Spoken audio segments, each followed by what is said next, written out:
آپ سے انشاءاللہ تعالی ہم یہ جانیں گے کہ اہل بیت اور صحابہ کا مقام و مرتبہ قرآن مجید اس کے حوالے سے ہمیں کیا بتا رہا ہے؟ اہل بیت کا نام آتا ہے صحابہ کے ساتھ، اصحاب رسول، اہل بیت رسول۔ دراصل اہل بیت کا معنی ہے گھر والے، جی، اہل کا معنی ہے والے عربی زبان میں، جی، اہل، اور بیت کا معنی ہے گھر، گھر والے، گھرانہ۔ ایک بات اس میں یہ کہی جاتی ہے کہ اہل بیت کون ہے، تو لغت کی طرف جب ہم جاتے ہیں تو جی، بڑا جی، واضح ہے، گھر والے۔ جی، اور بیت کو فارسی زبان میں یا اردو میں خانہ بھی کہا جاتا ہے، ٹھیک، خانہ۔ خانہ، تو اب جب بیت کو خانہ بھی کہا جاتا ہے، گھر بھی کہا جاتا ہے، تو ہم اہل بیت کا معنی کریں گے گھرانہ یا گھر والے، اور پھر اس کے علاوہ ہم کہیں گے اہل خانہ، ٹھیک، خانہ والے۔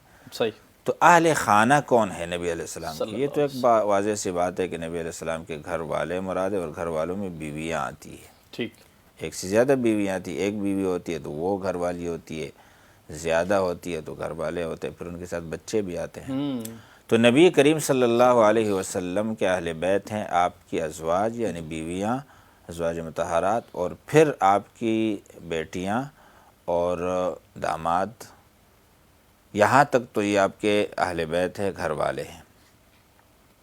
اور اس میں روایات ہیں باقاعدہ، اور قرآن کریم کی آیات بھی ہیں۔ ٹھیک، قرآن کریم کی جو آیت مبارکہ ہے، آیات مبارکہ ہے بلکہ، وہ سورہ احزاب میں ہے، جو 21ویں پارے میں سورۃ احزاب کی تو ایک جنگ ہوئی ہے، غزوہ احزاب، اور اس احزاب کے حوالے سے سورت نازل ہوئی ہے، جس کا آغاز ہوتا ہے یا ایھا النبی۔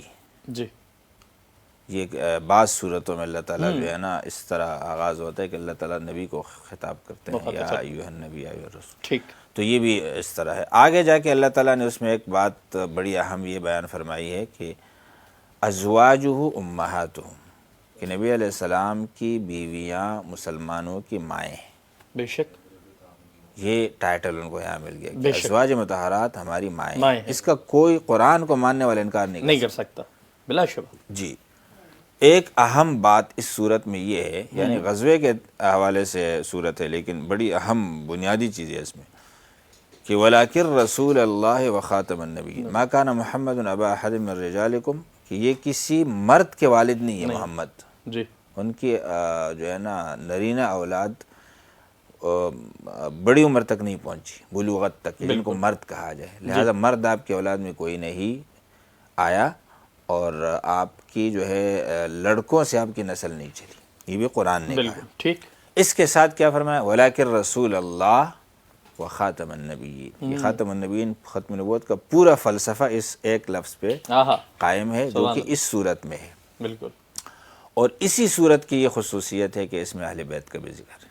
ٹھیک، اس اہل بیت میں ہم تو قرآن کو قرآن سے سمجھیں گے اور عقل سلیم سے سمجھیں گے اور پھر احادیث سے، لیکن قرآن کریم میں جو اہل بیت کا ذکر آیا نا وہ اس طرح آیا ہے کہ ازواج مطہرات کی بات ہو رہی ہے۔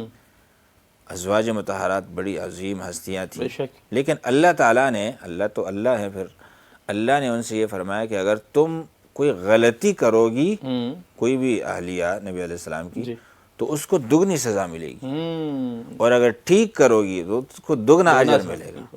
مقام کا تقاضا ہاں، ہے جی، یہ سبحان بات اللہ، چل رہی تھی، اور آگے اللہ تعالیٰ نے کیا فرمایا کہ 31 آیت ہے، وَقَرْنَ فِي بُيُوتِكُنَّ وَلَا تَبَرَّجْنَ تَبَرُّجَ الْجَاهِلِيَّةِ الْأُولَىٰ وَأَقِمْنَ الصَّلَاةَ وَآتِينَ الزَّكَاةَ وَأَطِعْنَ اللَّهَ وَرَسُولَهُ۔ یہ احکامات بیان ہو رہے ہیں۔ ٹھیک، اللہ نے فرمایا پہلی بات گھروں میں رہو، یہ مردوں کو نہیں کہا جا رہا جی، ہے، جی، جی، یہ عورتوں کو کہا جا عورتوں رہا کو کہا ہے، جا رہا اور مؤنث کا صیغہ ہے ہے، صحیح، قرنا، یہ صحیح، مذکر کے لیے نہیں آتا عربی گرامر کے زبان میں، اعتبار سے، جی، صحیح، ٹھیک، قرنا ایک مؤنث کا صیغہ آ گیا۔ فی بیوتکن، اے عورتوں تم اپنے گھروں میں، یہ بیوتکن بھی مردوں کے لیے نہیں آتا، ٹھیک، عورتوں کے لیے آتا ہے۔ ٹھیک، ولا تبرجن تبرج الجاہلیۃ الاولى واقمنا الصلاۃ، تیسری مرتبہ عورتوں کا صیغہ آ گیا، اے عورتوں تم نمازیں پڑھا کرو، وآتین الزکوٰۃ، چوتھی مرتبہ مؤنث کا صیغہ آ گیا، واطعن اللہ ورسول، اللہ اور رسول کی اطاعت کرو، پانچویں مرتبہ۔ آگے دو صیغے جو ہے نا اس ایک آیت میں، وہ مردوں کے لیے اور عورتوں سب کے لیے ہے۔ وہ کیا ہے؟ یرید اللہ لیذھب عنکم الرجس، اللہ تعالیٰ تم لوگوں سے، یہ عورتوں کو نہیں کہا جاتا بلکہ عورتوں سب کی اور بات مردوں، ہو رہی ہے، جی، ٹھیک، تم لوگوں سے اللہ تعالیٰ گندگی کو ہٹانا چاہتے ہیں، یرید اللہ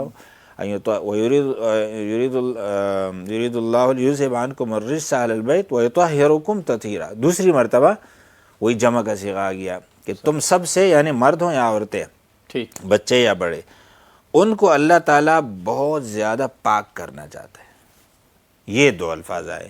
ٹھیک، اب اس کا اگر کسی نے یہ کہا کہ نہیں اہل بیت تو صرف ازواج ہے تو یہ بھی غلط ہے، غلط ہے، اگر کسی نے کہا کہ صرف اولاد ہے تو صحیح، بھی تو غلط بھی ہے۔ غلط ہے، آیت کہہ رہی کہ دونوں مراد ہیں، اس لیے اللہ تعالیٰ نے مؤنث کی صیغے 5 مرتبہ ذکر کر دی اور 2 مرتبہ وہ صیغے جس میں مرد اور عورتیں دونوں آ رہے ہیں۔ اجتماعی دے کر، ان سب کو اللہ تعالیٰ نے کیا فرمایا کہ اہل بیت سے اللہ گندگی کو ختم کرنا چاہتے ہیں، اور اس گندگی سے مراد ہے کفر، شرک، منافقت صحیح، اور گناہوں کی گندگی۔ اب یہاں اہل تشیع اور اہل سنت کا تھوڑا سا اختلاف ہے، تھوڑا بھی کہہ سکتے ہیں، بڑے بھی کہہ سکتے ہیں۔ وہ یہ کہتے ہیں کہ جب اللہ نے کہا نا کہ گندگی ختم، تو گناہ بھی نہیں کریں گے وہ لوگ، اہل بیت گناہ نہیں کرتے، یعنی گناہوں سے پاک، معصومین کا جو تصور ہے نا، عصمت ائمہ، وہ یہاں سے لیا ہے۔ ٹھیک ہے، اور اللہ تمہیں پاک کرنا چاہتے ہیں، تو جیسے رسول پاک ہے نا، تو اسی طرح امام پاک ہے، ٹھیک، کہتے ہیں پاک ہے بھئی، ختم، گناہوں سے پاک ہے، اللہ نے فرمایا، صحیح، تو وہ یہیں سے یہ بات لیتے ہیں۔ یہاں سے لیا دلیل، ہم یہ کہتے ہیں کہ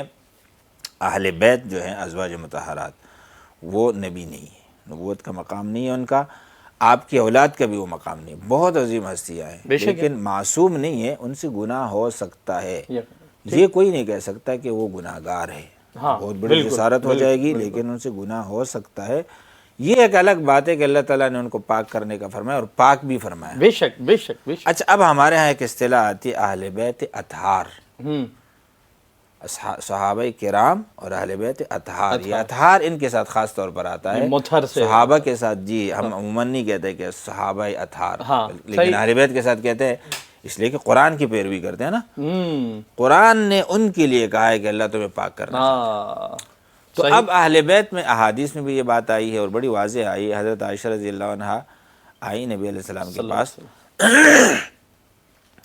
حضرت عائشہ رضی اللہ عنہا، جی بالکل، ہاں، وہ فرماتی ہے کہ نبی علیہ السلام نے ان 5 کو، یعنی 5 کہیں یا 4، علی، فاطمہ، حسن، حسین، جی، اور خود پر ایک چادر ڈالی اور اللہ سے کہا کہ یہ میرے اہل بیت ہے۔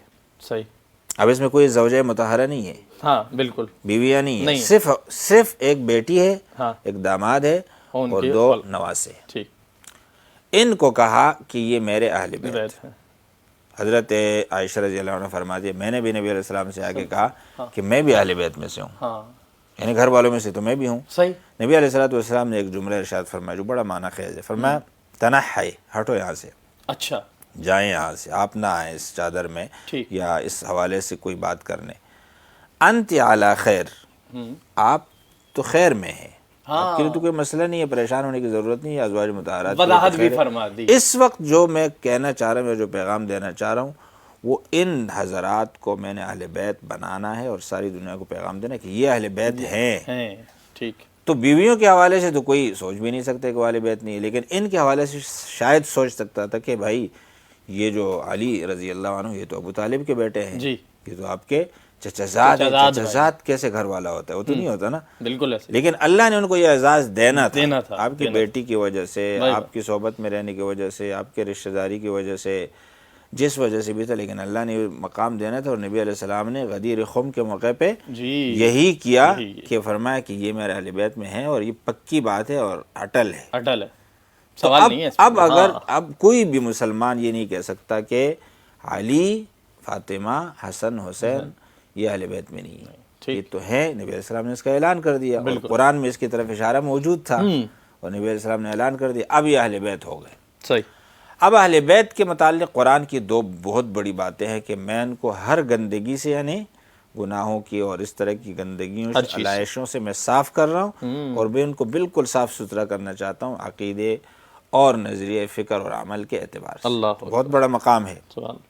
پھر ایک اور بہت بڑی بات یہ ہے کہ نبی علیہ السلام نے فرمایا کہ حضرت علی جو ہے نا، من کنت مولاہ فعلی مولاہ، جی بالکل، مولا کا جو ایک لفظ ہے نا، وہ دوست، محبوب کے معنی میں ہے، صحیح، کہ جس کا میں جو مجھے محبوب بنانا چاہ رہے، اور اسلام میں محبت رسول بنیاد ہے، بنیاد ہے. تو فرمایا علی کو محبوب بنانا ہوگا. آہا، اس کے بغیر بات نہیں بنتی. اب اللہ یہ چاہے جس حدیث سے بھی یہ بات ثابت ہو، سند کے اعتبار سے جیسے بھی ہو، لیکن یہ بہت زیادہ روایت میں یہ بات آئی ہے. صحیح. تو حضرت علی مولا اور اس کی ولایت یہ بھی قرآن میں آیا. بس اس کے بعد تھوڑا سا یہ اختلاف ہے کہ جو کچھ لوگ اس کو مولا کا درجہ جو دیتے ہیں تو وہ کہتے ہیں کہ وہ اس مقام تک گئے کہ وہ مددگار بھی ہے اور فلاں بھی اور فلاں بھی ہے، اور اہل سنت بھی مانتے ہیں کہ مولا ہے. صحیح.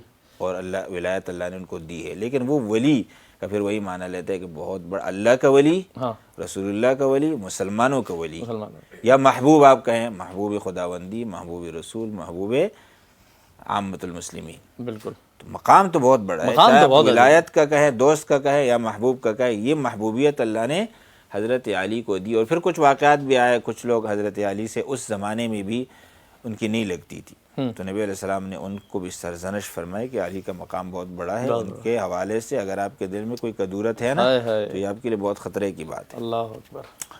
اور پھر آپ صلی اللہ علیہ وسلم نے ایک آخری بات جو وصیت میں فرمائی ہے، وصیت تو اور آخری عمر کی بات بڑی اہم اس لیے ہوتی ہے کہ اس کے بارے میں کوئی یہ نہیں کہہ سکتا کہ منسوخ ہو گئی، پہلے تھی اب نہیں ہے.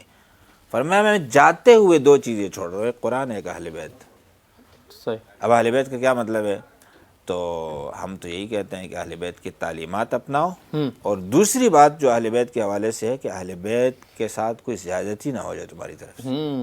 اذکرکم اللہ، میں تمہیں اللہ یاد دلاتا ہوں کہ اللہ کا معاملہ ہے. اگر اہل بیت کو تم لوگوں نے چھوڑ دیا تو امت کو تو آپ نے وصیت فرمائی تھی. اب جو بدبخت آئے اور انہوں نے ان حضرات کے ساتھ زیادتی کی تو پکے مجرم ہیں. بالکل.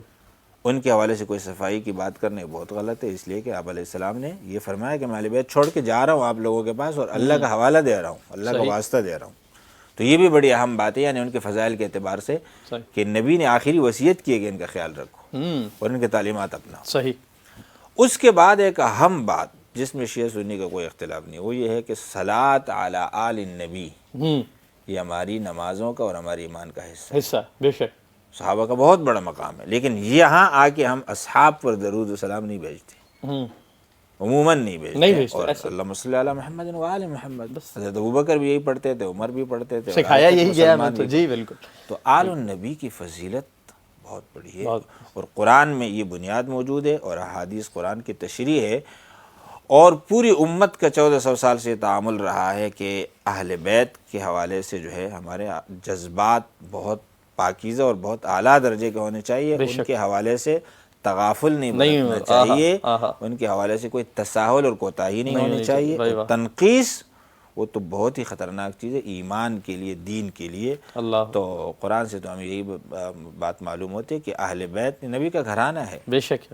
کسی بھی معزز آدمی کا گھرانہ، ایک عام سی عورت ہوتی ہے، وزیر اعظم شوہر بن گیا، یہ خود ہی خاتون اول بن. تو نبی کے گھرانے کی پاک ہونے اور اعلیٰ ہونے میں تو کوئی شک نہیں. ہی بات ہے. قرآن سے بھی ہمیں یہ روشنی ملتی ہے اور ہدایت ملتی ہے، اور احادیث سے بھی اور اجماع امت سے بھی. اللہ ہمیں ان کی قدر کرنے کی توفیق عطا فرمائے، اور خاص طور پر ان کی سیرت اپنانے کی اللہ ہمیں توفیق. اصل میسج تو یہی ہے.